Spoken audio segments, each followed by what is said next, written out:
Hi, Lindsay. Thank you for sharing a little bit about the state of Indiana. Your video was definitely very informative. I chose a informed consent form actually from the state of Texas and West Texas. It was a practice, private practice there. And I actually chose this one because the language was very simple and easy to understand.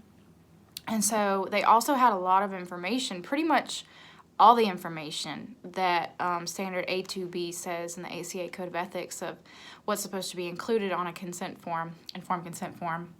But like yours, mine also didn't give specific credentials of the counselors or the licenses. But I kind of think that's because they don't share every counselor's credentials on the consent form, and that's the individual counselor's responsibility to share that information. One of the things mine did talk about that yours didn't was the how they have a right to view their own records, how clients have that right to view their records and ways that they can do that. Mine actually spent like a page and a half talking about that. And I, like you, I had no idea that clients had rights to view those records because I thought those were supposed to be private to the counselor. So it was really interesting to learn about that a little bit.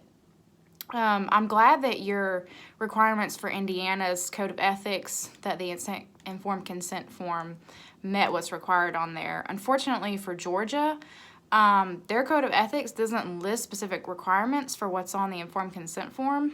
And I was a little frustrated by that because I want to be informed about that since I would be working in the state of Georgia as a practitioner. So I would like to try and maybe do a little bit more research on that, but I'm not sure what I'm going to find. But all it really says is that we have an obligation as counselors to provide an informed consent form and get informed consent from clients. So, but thank you for sharing, and I'm glad that you were able to learn more about what's required on an informed consent form in general and what's required in your state. Thank you for sharing.